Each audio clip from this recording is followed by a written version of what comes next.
Oi gente, aqui é a Teresa do Teresa Reads e hoje eu tô aqui pra falar sobre as minhas leituras do trimestre. Bom, esse é mais um vídeo ainda falando um pouquinho sobre o que eu terminei 2022 lendo, né? Então eu vou falar pra vocês as minhas leituras de outubro, novembro e dezembro. E eu coloquei uma caixinha de pergunta lá no meu Instagram, se você não me segue, é @teresandrada, perguntando qual desses livros vocês queriam que eu falasse aqui nesse vídeo, já que eu li alguns, né, e não daria tempo, seria um vídeo muito gigante pra eu falar sobre todos. E eu vou falar sobre os mais pedidos aqui, mas antes disso deixa eu dar uma passada sobre todos os livros que eu li durante outubro, novembro e dezembro, pra vocês saberem. Eu li A Tale of Sorcery, o último livro, teoricamente, da trilogia de A Tale of Magic, do Chris Colfer. Eu li Mais Do Que Isso, do Patrick Ness.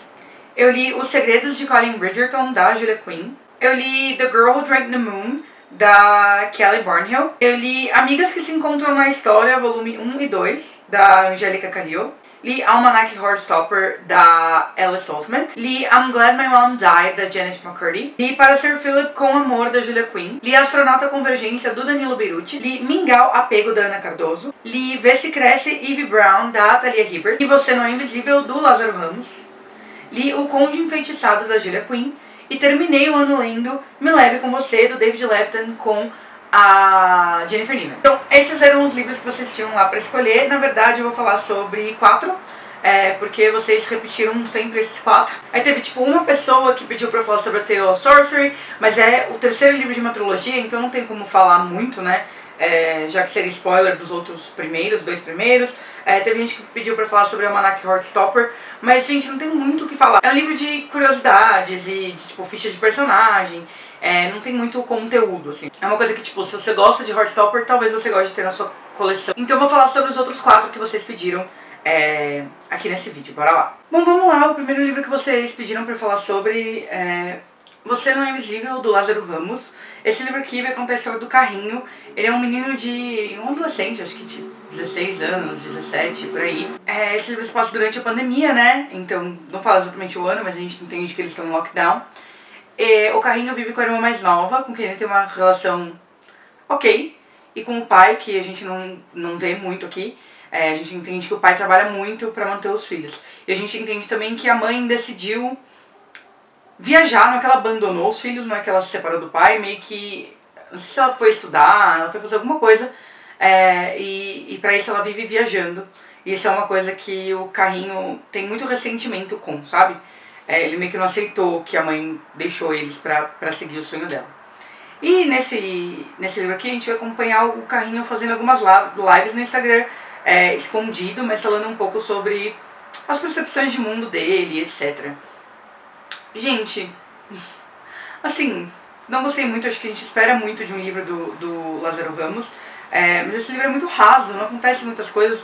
As lives em si são legais, assim, todas as discussões que ele tem são muito pertinentes, assim, como um adolescente, né, preto, mas ao mesmo tempo eu sinto que elas não são profundas o suficiente, e não é só porque é um livro infanto-juvenil, ou, né, sei lá, jovem adulto, que você não pode aprofundar nas questões. É um livro muito curto, então realmente não acontece nada, assim, são só essas lives. Então, também sinto que é um tipo de linguagem que, mesmo que não se aprofunde tanto nos assuntos, é uma linguagem um pouco truncada e que eu não sinto que sairia da boca de um jovem, ainda mais num contexto de live, onde a gente tá falando, né, de forma improvisada, assim. Mas é ele meio que crescendo no Instagram de forma anônima, porque ele coloca um saco na cabeça. Mas ele crescendo enquanto ele faz essas lives, assim. E a gente vai entender um pouco dessa dinâmica familiar dele. É isso, não é nada demais, não é um livro ruim, não é um livro bom. É um livro, aquela. Não, mas é isso, acho que eu esperava um pouco mais, mas acho que talvez faça sentido pra você, quem sabe, como é um livro curtinho, você posso pegar um dia ele na livraria, rapidinho você termina de ler. Ele também é todo ilustrado, tem um monte de tweet, então é um livro realmente bastante rápido de ler. É isso, não foi o livro que me marcou, ele ficou ali na meiota, sabe, tipo 2,5 estrelas. O próximo livro que vocês pediram pra eu falar sobre foi a minha última leitura do ano, que é Me Leve Com Você, do David Levitan, com a Jennifer Neiman. Gente, eu não tava dando nada pra esse livro aqui, porque Eu tendo a não gostar muito dos livros do David Levithan quando eles são escritos em dupla, mas esse livro aqui me surpreendeu muito. Eu dei 4 estrelas e meia, 5 estrelas pra ele, não favoritei, mas assim, foi um livro que eu gostei muito, e que bom que eu terminei o ano com essa leitura que foi muito positiva. Ela vai contar a história de 2 irmãos, então a irmã mais velha, que é a Bia, se não me engano, isso mesmo, e o irmão mais novo, que é o Ezra. A gente começa essa história entendendo que a Bia fugiu de casa, e o Ezra manda um e-mail que ele acha perdido nas coisas dela. Ele manda um e-mail para esse endereço de e-mail que ele acha perdido, né, nas coisas dela, meio que indagando o que aconteceu e por que ela deixou ele pra trás. A gente vai entender que a Bia e o Ezra vivem em uma família muito disfuncional. Eles vivem com a mãe e o padrasto é bastante abusivo, assim, no sentido de bater nele, ser grosso, ser rude. Eles não têm um lar onde eles são acolhidos, bem-vindos. Eles sofrem bastante naquele lugar. Então a Bia, quando ela tá, tipo, sei lá, 2 meses de se formar, ela decide largar tudo e fugir de casa. E ela não conta nada pro Ezra antes disso acontecer, porque ela sabe que ele provavelmente ia acabar contando pra alguém, ou que ele ia querer ir junto, enfim, então ela bola todo esse plano. E o livro inteiro é em forma de e-mail, então a gente vai acompanhar os e-mails da Bia pro Ezra e do Ezra pra Bia. Esse livro aqui é repleto de plot twists, assim, de reviravoltas. Nada muito absurdo, tá? São coisas legais em relação a essa família e como eles vão descobrir a própria identidade, como eles vão falar sobre como a família não necessariamente é de sangue e como a gente vai acompanhar essa jornada difícil que tanto a Bia quanto o Ezra passam de jeitos diferentes, já que o Ezra fica e a Bia vai embora, né? Pelo que eu entendi desse livro aqui, o Ezra é escrito pelo David Levithan e a Bia é escrito pela Jennifer Niven. E como é em formato de e-mail, foi muito fácil para que as coisas se desenrolassem, assim, então não é uma escrita em dupla truncada. Também, claro, é um truque, né, fácil de se resolver, mas tudo bem, porque foi uma ótima leitura, assim. Realmente gostei dos personagens, gostei da construção, e gostei da densidade desse livro aqui, que eu realmente não esperava encontrar. Toda essa questão familiar, toda essa questão de identidade, de pertencimento e... Enfim, é um livro que eu realmente recomendo, ele é rapidinho de ler também, por causa dos e-mails, né, por ser relativamente mais rápido, mais curto. Então, gostei muito, é um dos livros que eu mais gostei, assim, de ler do David Levithan ultimamente, e especialmente dele em dupla, assim. O outro livro eu li em book, então vou deixar a capinha aqui do lado pra vocês, tiram bastante porque eu sou uma grande panfletadora dessa série, e eu li Vê Se Cresce, Ivy Brown, da Talia Hibbert.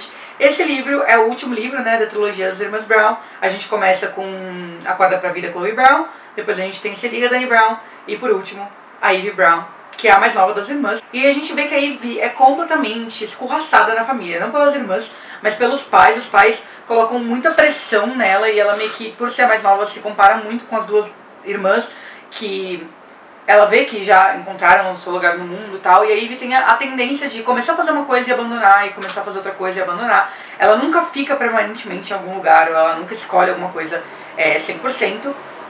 Então, ela tá agora, né, o negócio dela da vez é meio que produção de evento, e ela conta pros pais que na verdade ela fez, tipo, ela acabou produzindo um casamento sem querer, e que ela não quer mais fazer isso, e os pais ficam pé da vida. Ela é a única irmã que ainda mora com os pais. Então eles falam assim, cara, a gente tá expulsando você de casa, até você, e cortando essa mesada, até você achar uma coisa e ficar nessa coisa. Tipo, né, vai... Vê se cresce Ivy Brown, literalmente. Então ela se vê completamente sem chão, ela não quer correr pras irmãs, porque ela sente que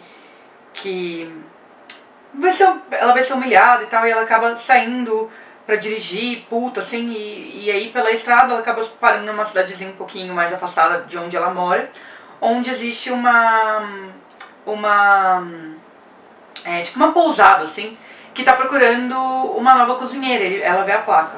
E ela pensa, eu vou fazer aqui a entrevista, vai que eu gosto de cozinhar. Se não me engano, ela tinha começado a fazer gastronomia e não tinha terminado, ou era uma coisa que ela pensava em fazer, não tinha certeza se ela queria ou não, alguma coisa assim.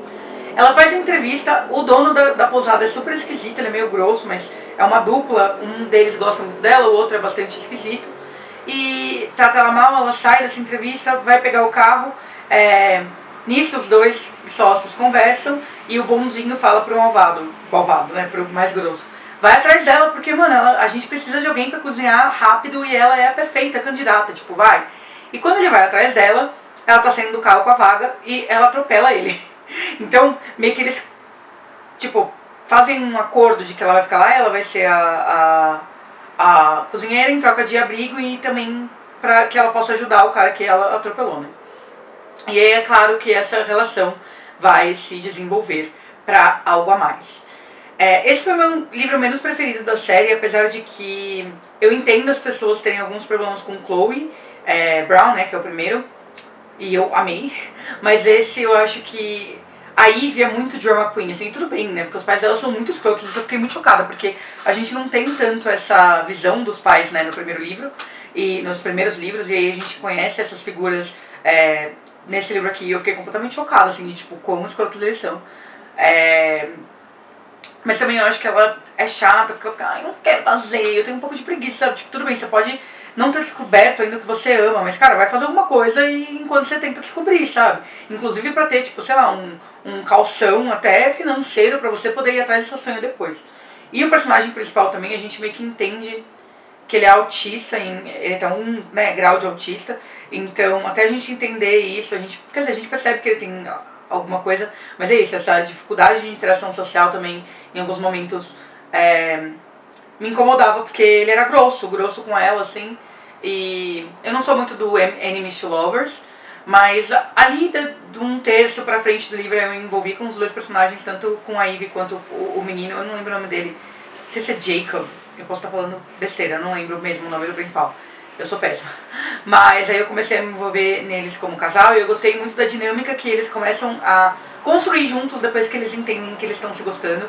Eu acho que a Ivy também tem uma coisa muito legal que eu amei, de que ela é uma personagem, né, mid-size, plus size. Eu li ela como plus size, mas ela é muito segura de si mesma, assim. Eu acho que na verdade as três irmãs, né, tem essa leitura de elas serem secas, assim. Elas podem não ser plus size gordas muito grandes, mas gordas menores todas em sua própria, né, seu próprio tipo, biotipo diferente.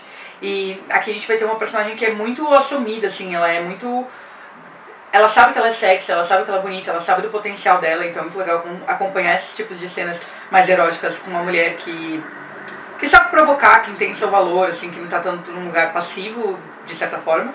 Gente, eu amo a escrita da Talia Hibbert, eu acho que ninguém escreve sexo como a Talia Hibbert ultimamente, assim. Pelo menos das coisas que eu tenho lido, ela e a Ellie Hazelwood com certeza empatam, então eu indico muito por causa disso. É um livro divertido, sabe, acabei dando 4 estrelas pra ele, assim, no final já tava apegada a esses personagens. Eu só tive com esse livro um problema um pouquinho maior de entrar do que eu tive com Chloe e Dani, que eu já tava vendida, tipo, no primeiro capítulo. Esse eu demorei um pouquinho mais, mas segue a mesma pegada, gente. Divertido, sexy, engraçado, emocionante em alguns momentos. Então é tudo que eu espero da Thalia. Ela cumpriu mais uma vez cenas maravilhosamente escritas. Então, chuchuzinho, se você já leu algum dos livros da trilogia das Irmãs Brown e gostou, siga lendo, porque você não vai se arrepender se você gosta desse tipo de livro, que é um livro adulto ali, de romance com um quê erótico. Também super indico Talia Hibbert. Ela é perfeita. Em último lugar, o livro que vocês mais pediram, todo mundo pediu pra eu falar desse livro. E eu já tinha falado dele, na verdade, no Instagram, mas talvez vocês tenham perdido, porque, né, eu falei nos stories, mas eu também deixo um destaque sobre literatura no meu perfil, então se você for lá, você ainda consegue ver. De qualquer jeito, eu vou falar um pouco mais sobre ele aqui, que é I'm Glad My Mom Died, da Janet McCurdy. Já tem em português, né? Estou feliz que minha mãe morreu. É uma não ficção autobiográfica da Janet, que era Sam J. Carlin, então a gente vai acompanhar a história dessa menina, que foi uma estrela mirim. Ela começou muito cedo a trabalhar, mas ela bombou mesmo quando ela era adolescente com iCarly, né? E a gente vai descobrir aqui que a relação familiar dela era uma grande bomba, que a mãe dela era muito abusiva emocionalmente e em alguns momentos até fisicamente. Não em relação a estupro, tá, gente? Necessariamente dito, mas é uma coisa esquisita que você tem que ler pra entender.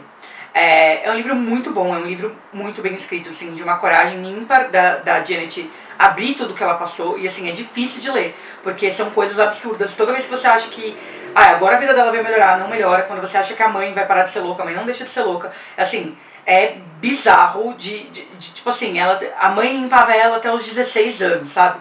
É surreal, assim, juro, eu nunca li coisa igual, então não tenho nem eu não tenho palavras no repertório pra descrever essa relação. E assim, é a mãe dela, né? Ela ainda ama, ela ainda ela ainda tem esse sentimento de gratidão pela pessoa que deu a luz a ela. Mas assim, que mulher maluca, escrota, filha da puta. E assim, entendo que ela esteja feliz que a mãe morreu, porque eu também estou. E também tem toda essa culpa de depois que a mãe morre ser um alívio, mas também ela se sentir culpada, porque, caralho, minha mãe morreu, eu devia estar triste, mas eu tô triste, eu tô aliviada ao mesmo tempo. É um livro muito bem escrito, gente. No primeiro prólogo você já tá vendido. Assim, a Janet, que bom que ela descobriu que ela nasceu pra escrever e não pra atuar, porque ela conta aqui, né, que ela odiava atuar, que era uma coisa que ela fazia forçada mesmo pela mãe. E que bom que ela descobriu a vocação dela, porque é nítido a voz dela aqui nesse livro, né? Tipo, como ela encontra um jeito de falar que é forte, que é denso e que ao mesmo tempo é ácido. É muito louco, assim, gente. A vida dela foi muito sofrida. Eu espero muito que ela consiga prosperar agora que ela tá, né, super famosa com esse livro. Esse livro merece muito hype.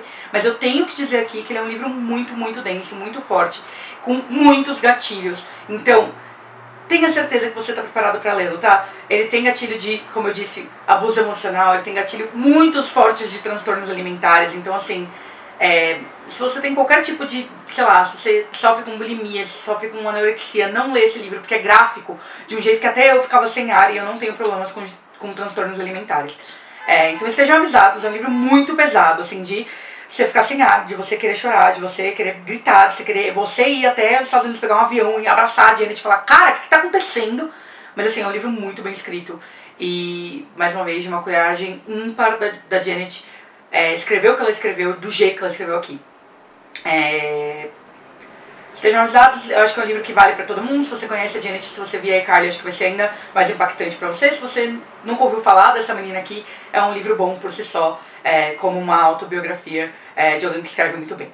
Tá bom? Então fica a dica, é um livro que eu recomendo muito sim. Ele ficou até, vou deixar aqui nos cards, entre os melhores livros do ano, né? Porque não tem como, gente. Esse livro realmente...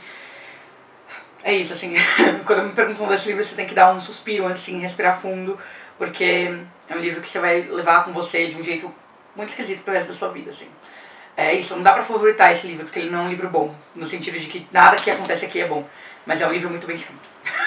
E é isso. Bom, gente, esse foi meu último Leituras do Trimestre de 2022. Comenta aqui embaixo qual foi o seu melhor e o seu pior livro de 2022, o que você leu nos últimos meses do ano e o que você pretende ler agora nos primeiros meses de 2023. Não esquece de curtir o vídeo se você gostou, que isso ajuda bastante na divulgação do canal. Nem se inscrever se ainda não é inscrito, clicando nessa bolinha aqui, ó, pra receber essa carinha linda todas as semanas. Também vou deixar no box de descrição o link pra compra de todos os livros que eu mencionei aqui nesse vídeo. E se você comprar pelo meu link, eu ganho uma pequena comissão sem você pagar nada mais por isso, tá bom? Por hoje é só, mas eu vejo vocês no próximo. Um beijo e até lá. Tchau!